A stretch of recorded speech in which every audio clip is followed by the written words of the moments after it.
जाता सदामिद्वेदे आसन्न प्रायो वो रक्षितारो दिवे दिवे देवानां भद्रा सुमतिर्रजो यतां देवानां गौरातिरभिनो निबद्धताम् देवानां गौसख्यामुपसे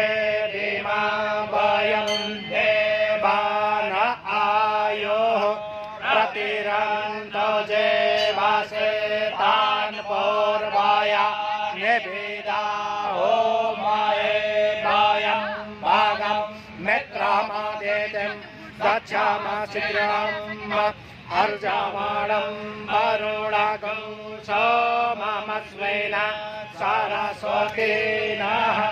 सुभगामायस्कारता तन्नो वातो मायो बब्बातो भेगाजं तन्माता पृथिवी तत्पिताभ्यो तद्गामाणः सोमासुतो मायो भुवस्तदस्वेन शृणुतं दस्म्याजोवम् तामेशानन्दगतस्तुःखपतिं दयं जन्ममवसे ओमाये वायं पोकानो जाता वेदसामसद्वृते रक्षिता पायोरातब्दाः स्वस्ताये स्वस्ति न इन्द्रो वृधाश्रवाः स्वस्ति नः पूषा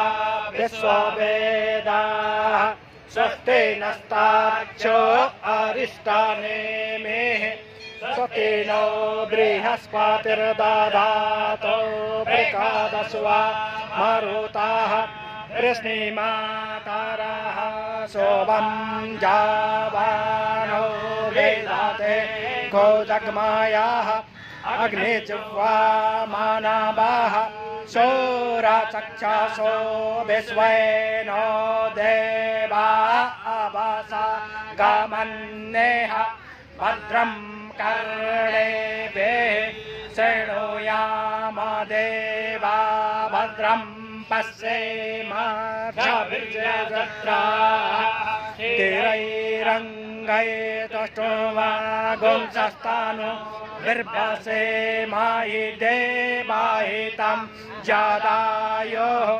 शतमिन्दो शरदो अन्ति देव जत्रा नश्चक्राजरसं तनो नाम पुत्रासो जत्र पितरो भवन्ति मानो मध्यारिकातायुर्गन्तोः आदित्यर्दौरादितिरन्तरिक्षमादितिर्माता स पिता स पुत्रः विश्वे देवा आदितिः पञ्चजना आदितिर्जातमदितिर्जो नित्यम् द्यौः शान्ति अन्तरिक्षगुं शान्तिः पृथिवी शान्तिरा